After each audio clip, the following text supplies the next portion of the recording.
जय हिंद दोस्तों, मेरा नाम अरविंद कुमार, AK क्लासेस हनुमानगढ़ से। और आज हम अपना पिछला टॉपिक कंटिन्यू कर रहे हैं। फिजिक्स के पोर्शन में हमने बल को शुरू किया था और बल को समझने के लिए हमें गति के नियमों को समझना बहुत आवश्यक है। तो मुख्यतः गति के 3 नियम हमने पढ़े। पहला जड़त्व का नियम, दूसरा संवेग संरक्षण का नियम और तीसरा क्रिया प्रतिक्रिया का नियम। हम तीनों नियमों को एक एक करके बारी बारी से एक्सप्लेन करते हुए चलते हैं। पहला नियम का फोकस करें, जड़त्व का नियम।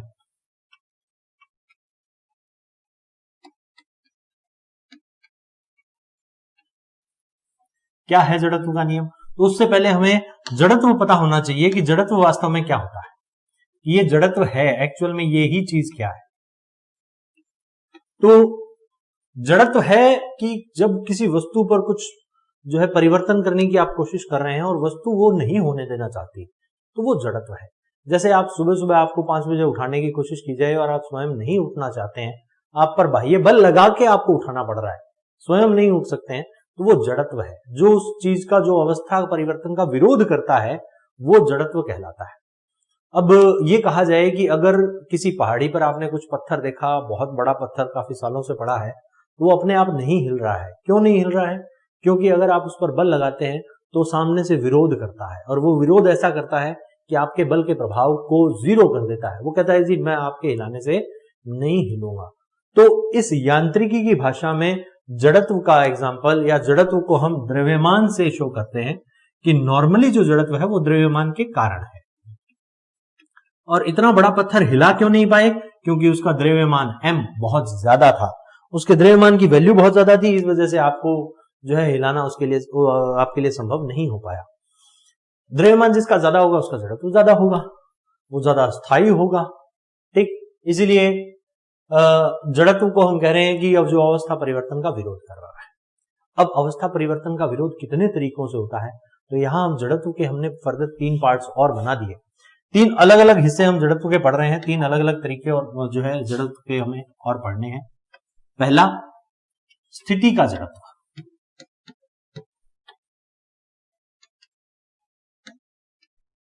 दूसरा, गति का जड़त्व। और तीसरा, दिशा का जड़त्व। पहले जड़त्व समझ लेते हैं, फिर उसके बाद हम जड़त्व का नियम भी समझ लेंगे। तो स्थिति का जड़त्व क्या कहता है कि अगर कोई वस्तु स्थिर है, एक निश्चित जगह पर है, निश्चित बिंदु पर है, तो आप उस पर बल लगाकर उसको परिवर्तित नहीं कर पाएंगे। वो अवस्था अपनी अवस्था परिवर्तन का विरोध करेगी ही करेगी। जैसे एक कार चल रही है या एक बस में आप बैठे हैं और बस में बैठे हैं, बैठे बैठे बस में अचानक अगर बस चलना शुरू कर दे, ध्यान दें, बस अगर चलना शुरू कर देती है अचानक, तो आपका बॉडी पार्ट, नीचे पैरों वाला हिस्सा, तो बस के चलने के साथ साथ वो तो गतिमान हो गया, लेकिन ऊपर का पार्ट स्थिर था, वो स्थिर ही बना रहना चाहता है। इस वजह से आपको पीछे की ओर धक्का लगता है। आप धक्का फील करते हैं कि जी गाड़ी तो आगे की ओर चल पड़ी, लेकिन हमें जो धक्का लगा वो पीछे की ओर लगता है। किस कारण से? इस स्थिति के जड़त्व के कारण। इसके दूसरे और भी एग्जांपल आप लगा सकते हैं। जैसे सर्दियों में कंबल झड़काते हैं हम, तो कंबल को वास्तव में झड़का कैसे रहे हैं? तो कंबल को आपने लटका दिया और उस पर डंडे बरसा रहे हैं। तो हुआ क्या, जैसे ही आपने डंडा मारा तो उसके अंदर की जो धूल थी, जो उसके अंदर धूल फंसी हुई थी, जो मिट्टी के कण फंसे हुए थे, वो अपनी स्थिति के जड़त्व के कारण, स्थिर अवस्था की जड़त्व के कारण वो नहीं हिलना चाहते हैं, वो तो आगे बाहर। और जो कंबल था, कंबल पर आपने डंडा मारा, कंबल की ये परत अंदर चली गई, यहाँ की मिट्टी जो है वो झड़ के बाहर आ गई। तो मिट्टी का झड़ना किसके कारण संभव हो पाया है? इस स्थिति के जड़त्व के कारण। क्योंकि मिट्टी को नहीं पता कि डंडा पड़ने वाला है, और वो डंडा पड़ा, पड़ते ही ये सतह जो है, ये झिल्ली, ये हिल के पीछे गई और मिट्टी जो है वो बाहर आ गई। तो कंबल का झड़काना, कंबल को फटकार से हिलाना, वो भी स्थिति के जड़त्व को एक्सप्लेन करता है। नेक्स्ट है गति का जड़त्व। सेम वही बस जो नियत चाल से चले जा रही है, अगर चलते हुए बस में अचानक ब्रेक लगा दें तो बस के रुकने के साथ आपकी बॉडी का निचला पोर्शन तो रुक गया, निचला सतह आपकी बॉडी का, या आप खड़े थे तब भी पैर जो है वो बस के रुकने के साथ आपके पैर भी बॉडी के साथ बस के साथ रुक गए। लेकिन ऊपर वाली बॉडी अभी भी गतिशील रहना चाहती है, उसको नहीं पता लगा कि बस रुक गई है, तो हम क्या देखते हैं, हमें आगे की ओर झटका फील होता है, आगे की तरफ फील होता है। और इसी झटके को रोकने के लिए ध्यान दें कि अच्छी गाड़ियों में एयर बैग्स लगाए जाते हैं।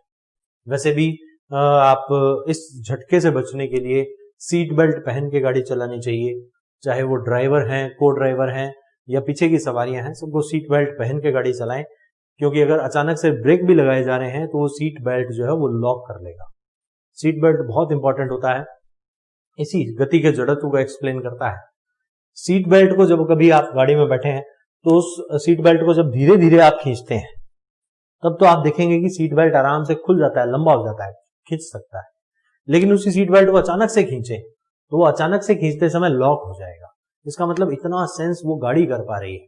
सोचें कि हमारे लिए उस मशीन में इतनी समझ है कि अगर अचानक झटका लगे तो वो बेल्ट आपको रोक लेगा, लेकिन हम लोगों में इतनी समझ नहीं है कि हम बाइक भी चलाने जा रहे हैं तो हेलमेट नहीं पहन के जाएंगे। ठीक है, हमारे बाल ज्यादा उड़ने ज्यादा जरूरी है, तो आप ये चीज थोड़ी सी दिमाग में रखें।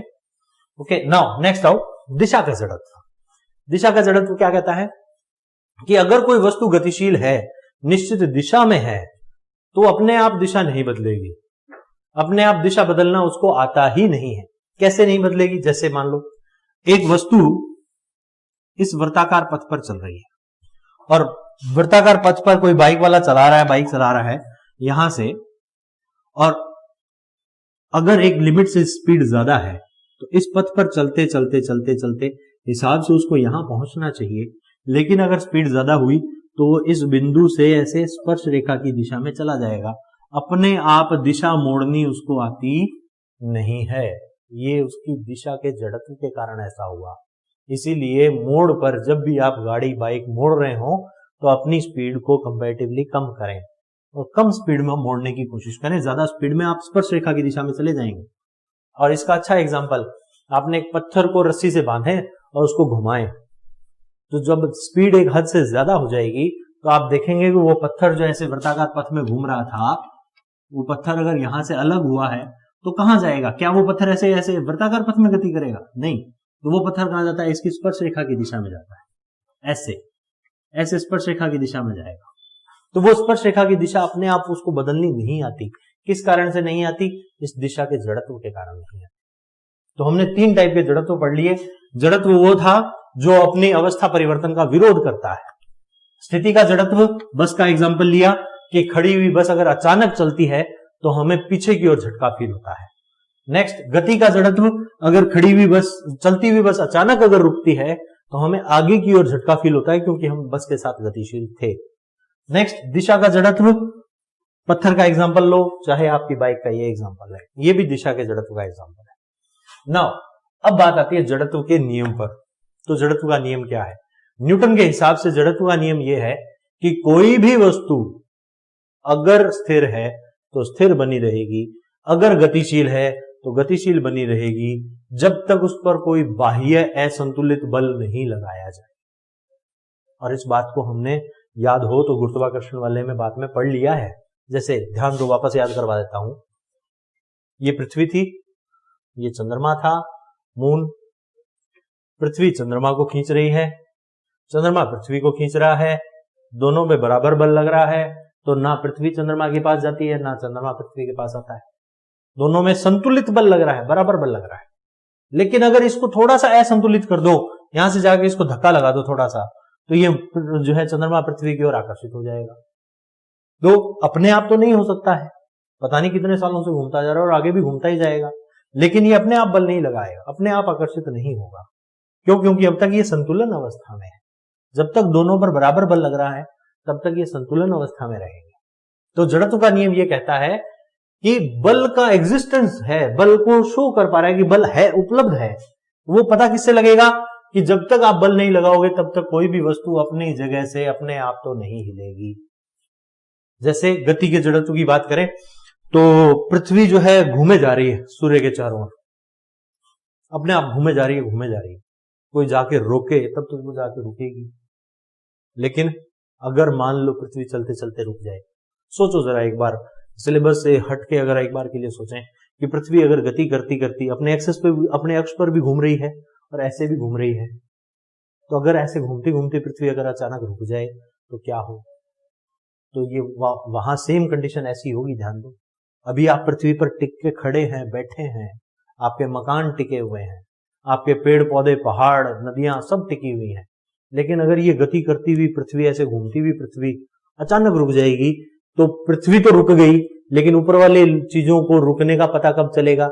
इनमें तो गति रहेगी, तो ये गति करेंगे, पानी अपनी जगह से बाहर आ जाएगा, पानी समुद्रों से बाहर आ जाएगा, शहरों में जो बिल्डिंगें हैं वो भी गति करेंगी, वो टूट जाएंगी, ठीक है, पेड़ जो है वो भी टूट जाएंगे, मौसम में हवा, वायुमंडल जो है उसको पता नहीं लगा कि पृथ्वी रुक गई, तो वो वायुमंडल भी गति करेगा, आंधी तूफान सुनामी सब आ जाएगा।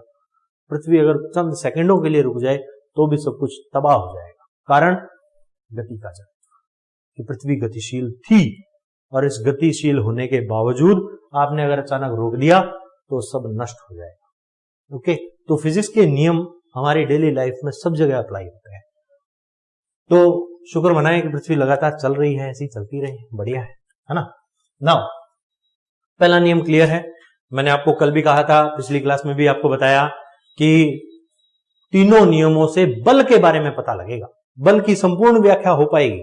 और बल के बारे में पहला नियम बहुत साफ साफ शब्दों में स्पष्ट करता है कि बल उपलब्ध है, सिर्फ उपलब्ध है, कि अगर किसी में परिवर्तन आ रहा है तो बल उपलब्ध है, कुछ ना कुछ तो बल है। ओके, नेक्स्ट देखते हैं दूसरा नियम। दूसरा नियम है हमारे पास संवेग संरक्षण का नियम। ठीक है, संवेग संरक्षण का नियम क्या है? तो उसके लिए संवेग हमने पहले पढ़ लिया था, याद हो तो। संवेग क्या होता है?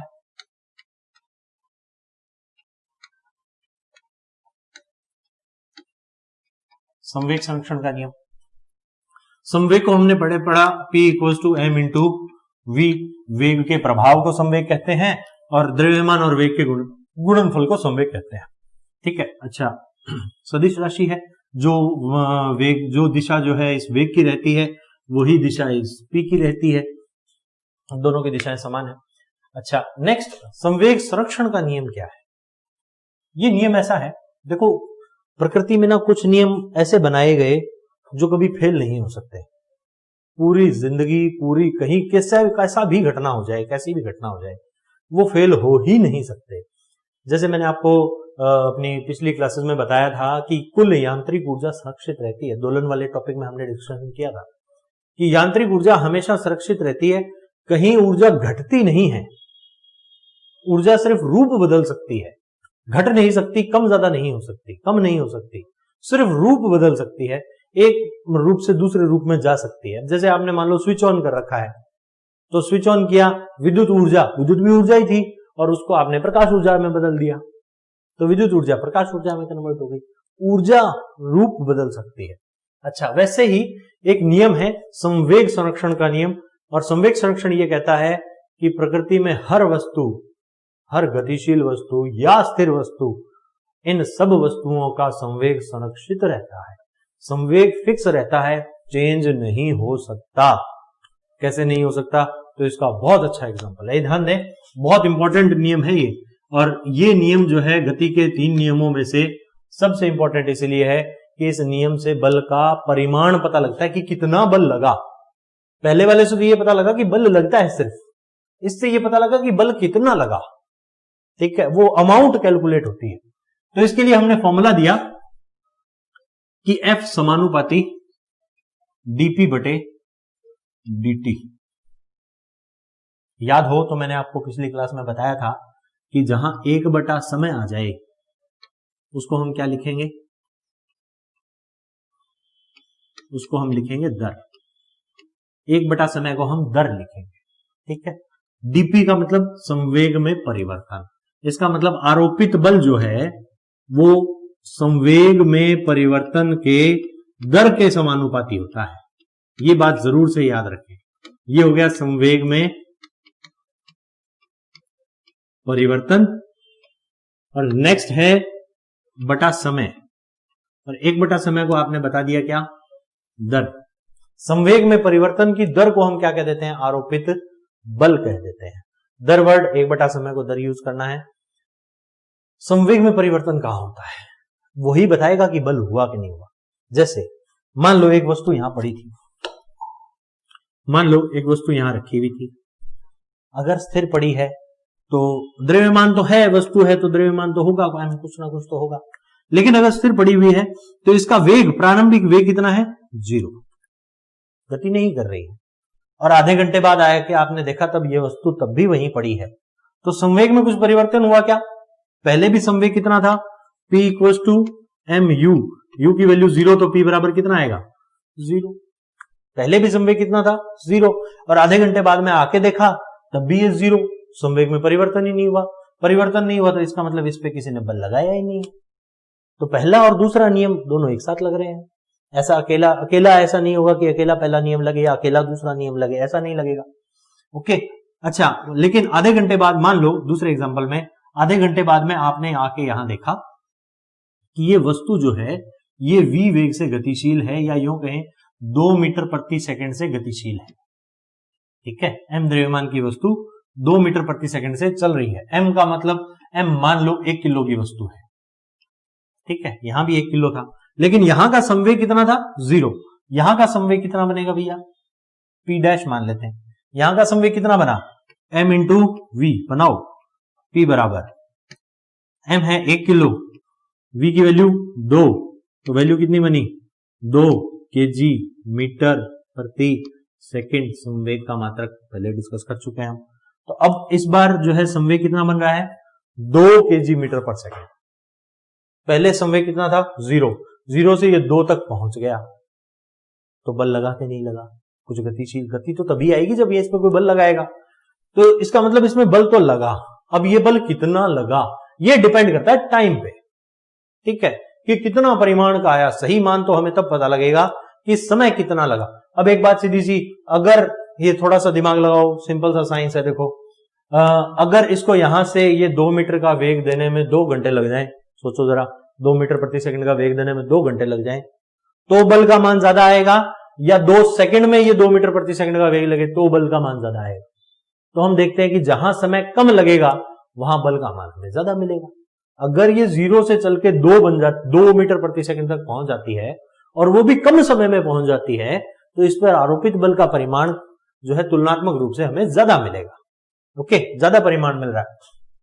तो आपके पास अगर समय हो, ये कह दिया जाए कि जी 4 सेकंड लगे, 4 सेकंड में ये यहां से यहां पहुंच गया, तो बल का परिमाण बताएं। तो बल का परिमाण कितना आएगा? आप P का मान बता सकते हैं। P का मान कितना आया भैया? सॉरी, F का मान। F का मान आपके पास मिला कितना? dp बटा dt। dp मतलब संवेग में परिवर्तन कितना है? 2 बना, और ये 0 था। 0 और 2 के बीच में अंतर कितना हुआ? 2 का। और समय कितना लगा? 4 का, 4 सेकंड का। तो फॉर्मूला कितना बन गया? 1/2। इसका मतलब 0.5 न्यूटन का बल लगेगा। 0.5, आधा न्यूटन बल लग गया। आधा न्यूटन बल आप कैलकुलेट कर सकते हैं। जो बच्चे साइंस स्ट्रीम के हैं उन्होंने पढ़ा होगा कि बल का फॉर्मूला F = dp/dt से बनता है। और जब हमने बल चैप्टर शुरू किया था, मैंने आपको स्टार्टिंग में कहा था कि बल को बेसिकली आप बताते हैं द्रव्यमान और त्वरण का गुणनफल।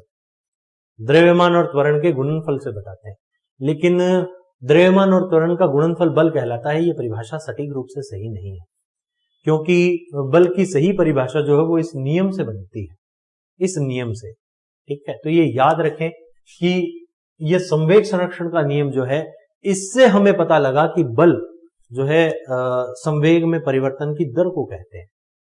जिन्होंने साइंस पढ़ी है उन्होंने इसके आगे का टॉपिक इसी को थोड़ा सा और एक्सप्लेन करते हुए भी पढ़ा होगा, और उन्होंने ये पढ़ा होगा F = d, संवेग की जगह आप mv रख सकते हो, dt, और इससे फिर आपको देखने को मिला F = ma। ठीक है, ये जो मैं बता रहा हूं ये साइंस वाले बच्चों के लिए है, अपने एग्जाम्स में नहीं पूछा जाएगा, लेकिन इसका अवकलन करने से mdv/dt भी आएगा प्लस vdm/dt भी आएगा, और जिसमें इस मान को ऑलमोस्ट 0 माना जाता है, तब जाके F = ma बनता है। तो ये बात हमेशा सही नहीं है कि द्रव्यमान और त्वरण का गुणनफल बल कहलाता है, उसमें ये वाला को 0 किया तब बना है। ठीक है, तो ये चीज थोड़ी सी फोकस रखें। बाकी अपने कंप्यूटेशन लेवल के लिए आप बता सकते हैं कि F इक्वल टू एम में भी सही है और F dp अपॉन dt भी सही है। ओके, अच्छा, तो अगर ये तो बल का मान मिला, संवेग संरक्षित कहां हुआ? संरक्षित तो किया ही नहीं हमने। संवेग को संरक्षित करें, यहां करते हैं, तो dp का मान कितना आएगा भैया? dp का मान आया F dt, और अगर आरोपित बल शून्य हो जाए, ये जीरो हो जाए इस F का मान, तो dp संवेग कितना हो जाएगा? जीरो। संवेग में परिवर्तन कितना हो गया है? जीरो। इसका मतलब बल की अनुपस्थिति में संवेग में परिवर्तन कितना आ रहा है? जीरो। dp का मतलब यह है कि p माइनस p या p डैश माइनस p कर रहे हो, और अगर परिवर्तन ही नहीं हो रहा है, इसका मतलब p डैश बराबर क्या है? p। इसका मतलब संवेग क्या है? संरक्षित। तो यहां वापस क्लियर होगी कि बल के अभाव में कुल संवेग हमेशा क्या रहता है? संरक्षित रहता है। अब देखो इस पे क्वेश्चन कैसे पूछे जाएंगे। जैसे बम का फटना है, तो बम पहले स्थिर पड़ा था, रखा हुआ था, उस पर कोई बल नहीं लग रहा था, वेग नहीं था, स्थिर था, और उसका संवेग शून्य था।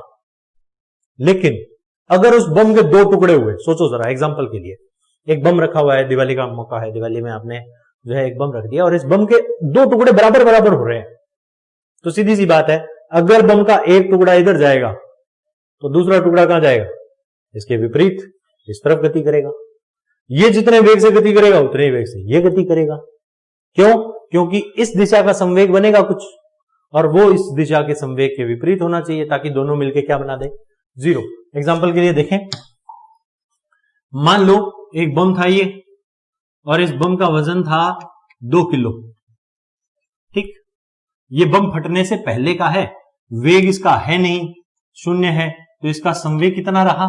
p बराबर 0। लेकिन ये बम फटने के बाद